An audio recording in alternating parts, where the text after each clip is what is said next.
So when he mentioned وَلَيْسَ فِي سُنَّةِ قِيَاسٍ, that there is no analogy in regard to the sunnah.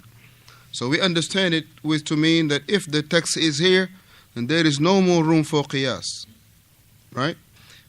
How we understand it also is that in regard to the topic, to the subject of aqidah, there is no analogy made in there. It is you have a text to believe, you believe. You don't have a text to believe, you are not asked to believe. As plain and simple. So he mentioned, but rather, Nahdi, we will take the guidance, meaning the statement of the Messenger sallallahu alaihi wasallam as guidance and measurements. He say, وَنَلْتَقِي نُصُوصُهُ, and we will take the hadith of the Messenger alayhi salatu wasalam, وَلَا نُحْرِفْ كَلَامُهُ عَنْ حَقِيقَتِهِ, and we will not distort the statement of the Messenger alayhi salatu wasalam in its true, real meaning. We will not. We will take the text, or we will take the ahadith of the Messenger alayhi salatu wasalam, and we will not distort the meaning from their reality. We will not distort the meaning of the ahadith of the Messenger alayhi salatu wasalam from its meaning.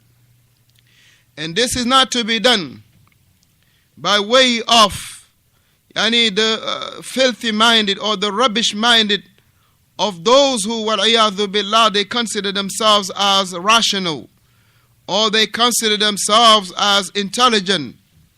But in reality, wal-iyadhu billah, huwa majhul, he is unknown himself. The individual, the thing that he is all up there. He is majhul, he is unknown. Then how in the word his statement is to be compared to the statement of the Messenger alayhi salatu wasalam? He mentioned, and also not to be taken it, and the statement of the Messenger alayhi salatu wasalam, to take it away from that which is the correct understanding. Not to take it from away which is the correct understanding. And this is very important because a lot of time you hear individual quoting a hadith, right? Quoting a hadith as supporting their argument, right? Quoting a hadith to support their argument. But we know, alhamdulillah, quoting a hadith for a dalil, there are things that must be present. There are things that must be present. Number one is the hadith, it must be what? Sahih. The hadith that you're using as evidence must be authentic. You cannot be using a hadith that is barakallahu fikum da'if and using it for a dalil. Or you cannot use a hadith barakallahu fikum that is mawdu', right? That is fabricated and you want to use it as a dalil. As you find the Tablighi Jama'at, that's all the issue about. Their matters, all of it revolves around this fabricated hadith. To the point that the person that wrote this book, Fada'ilul A'mal, himself testified in the Muqaddimah that the hadith he is using are da'if hadiths and fabricated hadith. But it is just to give hirth, to give eagerness, to encourage the people in that which is from what they call the Fada'ilul A'mal, the good actions, right? The virtuous actions. Akhi, there are many hadith that are sound and authentic that, alhamdulillah, we can use to give some encouragement, some type of encouragement to the Muslims, alhamdulillah, to do, alhamdulillah, which are from their actions of the Messenger alayhi salatu wasalam.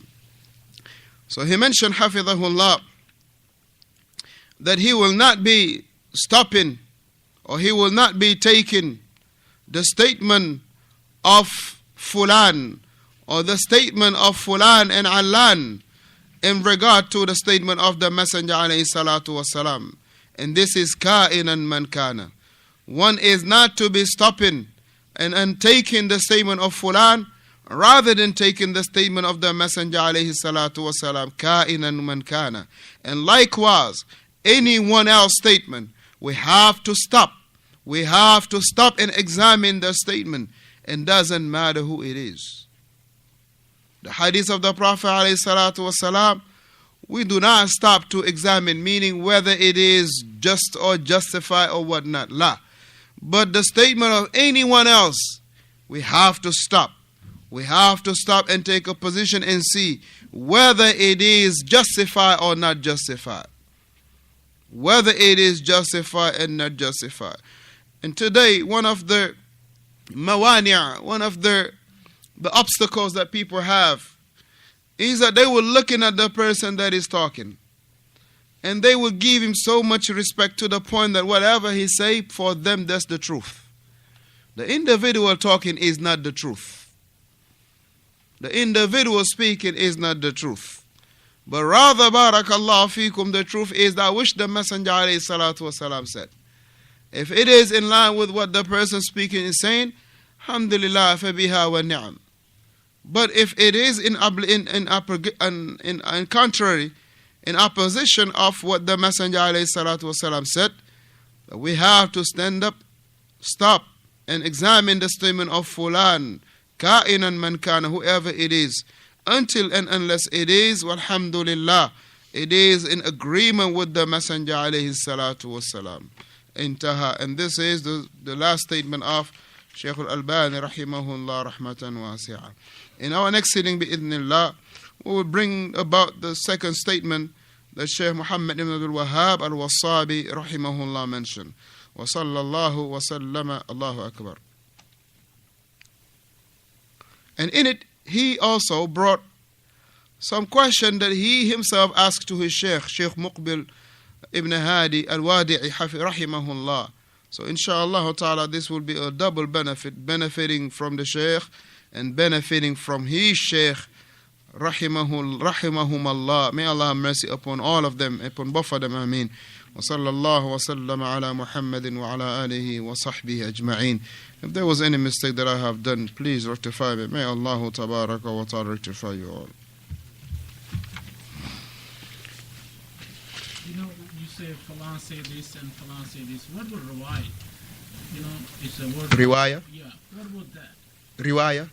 Riwayah is the narration. It's a narration. Right. It's the same thing. Riwayah is a narration, or you would say a chain of narration. Chain of narration. Right. Okay. Meaning, let's say I said that you told me. You said that Muhammad told you. Muhammad said that Hassan told him. Right. This is the riwayah. Okay. Right. Meaning the what you call it, the chain. Right. Right. The isnad also. The isnad can mean also that. Right. The isnad. Right. The isnad also can mean that. You can have the riwayah, the isnad. Even though that's why you will hear rawahu. Shuf, you hear rawahul Bukhari wa Muslim. Right? Same word, riwayah, rawahu. Right? Meaning that has been collected. So in here, and even in that collection, you find that Imam Bukhari will not just jump from nowhere to Abu Huraira, but rather he would take it from the one that he took it, from the sheikh, from the other sheikh, from the other sheikh, until it will reach the sahabi that heard it from the Messenger alayhi salatu wasalam. Wa sallallahu wa sallam ala Muhammad ala alihi wa sallam.